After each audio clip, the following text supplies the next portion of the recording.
invierte en algo invisible que es el mantenimiento del territorio. Con esta idea, que es un poco difícil de transmitir en pleno boom, porque la gente a lo único a lo que atiende es al criterio económico, esta idea es una idea más fácil de transmitir hoy en día, con el pinchazo de la burbuja inmobiliaria y con la crisis que nos acecha. Es una idea que tenemos que aprovechar para transmitir todos. ¿Qué pasa con nuestra huerta? Esto, con la huerta valenciana. Bien, entro en julio del 2007 y vamos a lo concreto, y me encuentro con que los del PP nos han dejado los presupuestos a cero. Sabéis que el año del presupuesto empieza en enero, y yo me encuentro con 0 pesetas y tengo que aguantar con 0 pesetas hasta julio del 2008. O sea, durante un año digo, ¿qué hago en agricultura con 0 pesetas? Porque los socialistas con los que yo estaba no consiguieron aprobar un presupuesto hasta un año después, porque estábamos en minoría, por cuestiones políticas. Y empiezo a pensar en medidas gratis, en medidas que sean gratis y que puedan ya ir generando conciencia. Y la primera que se nos ocurre es esta. Somos el primer pueblo de la Comunidad Valenciana que se declara libre de transgénicos. Cuando miráis el mapa de libres de transgénicos de toda Europa, veréis que casi toda Europa está verde, salvo nosotros, que somos la gran excepción. Sabéis que, en fin, vamos a contracorriente hasta en eso. Y dentro de la Comunidad Valenciana, pues éramos un gran desierto hasta que empezamos nosotros, y ahora estoy segura que nos seguirán un montón de pueblos, porque colectivos ecologistas y concejales y gente que está vinculada a nosotros ahora ya han empezado a trabajar y continuar con este tipo de mociones.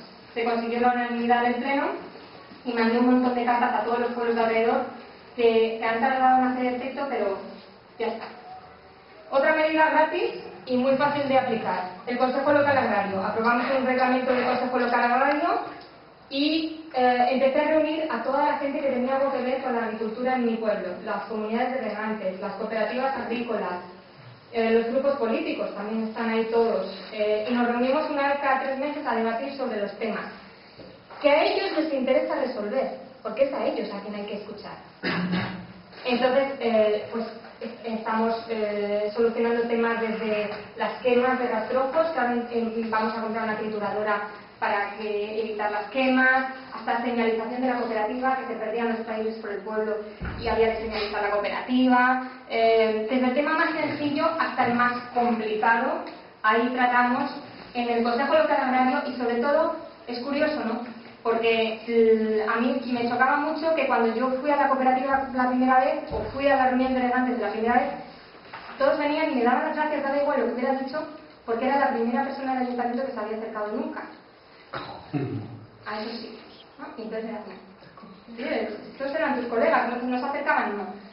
No, o sea, el tema no interesaba. También empecé a hacer contactos y recibí la ayuda de un montón de instituciones, desde Lidia hasta la Unión. Pues busqué un poco por todos lados y empecé a llevarme gente del pueblo a sitios donde se hacía la agricultura ecológica, porque la primera pregunta con la que yo me encontré fue: esto no es posible. La agricultura ecológica, yo no he hecho nada, se lo comen los bichos.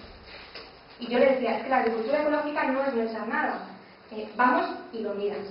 Y entonces nos fuimos a Carrícola, nos fuimos a Alcira, nos fuimos a ir a ver los huertos ecológicos. Y cuando íbamos, cuando yo empecé a hablar del fomento de la agricultura ecológica, había medio pueblo que se veía a mí, y el otro medio que me miraba. Y cuando se empezaron a llenar esos autobuses, en los que yo no daba picaretas, porque los demás, para llenar los sitios, tenían que dar picaretas, aperitivos, dar algo de comer.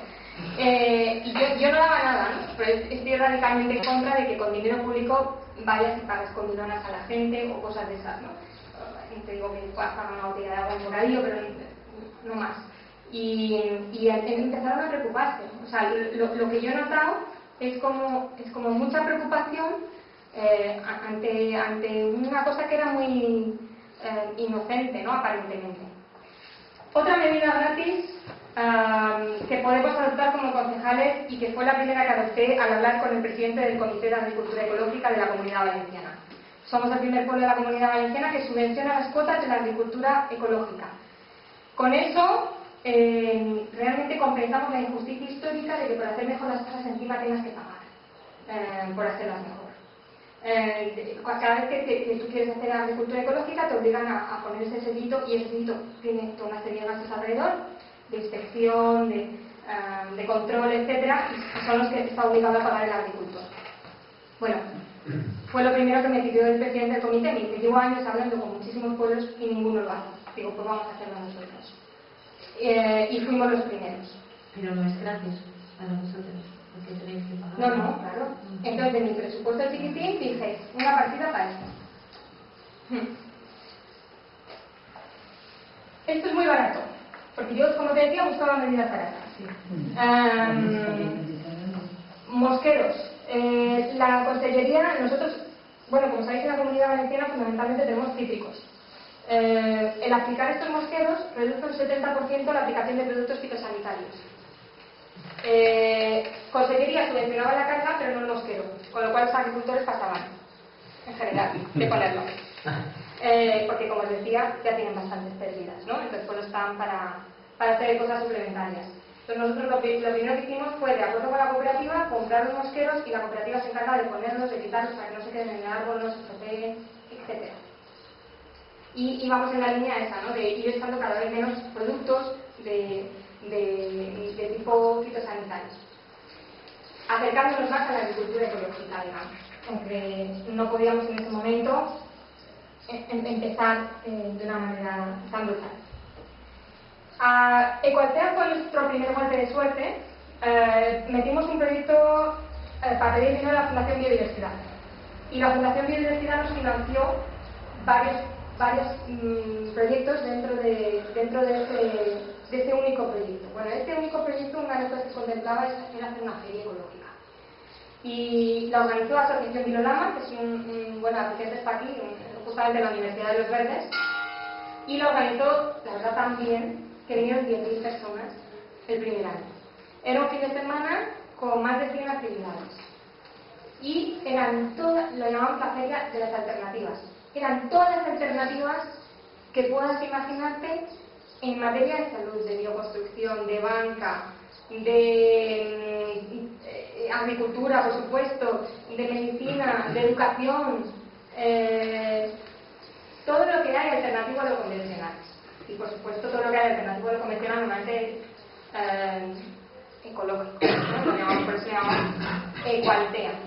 Y tuvo realmente un éxito increíble, y de repente se visualizó el interés que podía generar todo este tipo de iniciativas. Y se congregó ahí tanta gente que ahí sí que metimos muchísimo miedo. Porque de repente se vio que había pues un interés tremendo por un asunto que nadie había tocado hasta el momento. Uno de los proyectos en los que nos metimos fue estos huertos urbanos ecológicos. Huertos urbanos ecológicos fue un proyecto que en un principio incluso fue criticado por gente afín a nosotros, gente ecologista y todo esto, porque ellos estimaban que no resolvía el problema de la agricultura en nuestro pueblo. Efectivamente, los huertos urbanos ecológicos no son una solución al problema de la agricultura, en ningún sitio.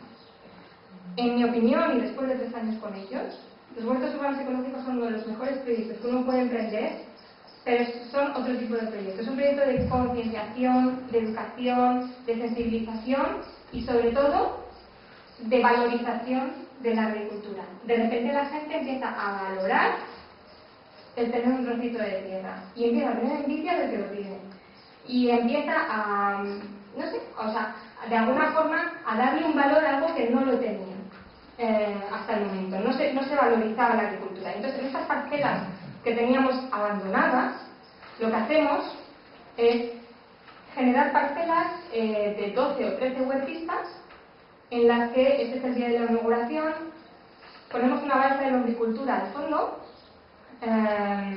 y intentamos hacer humus. Ya os diré por qué intentamos hacer humus de lombriz, para que puedan abonar con ello, y hacemos compartir estas huertas urbanos ecológicos a 6 personas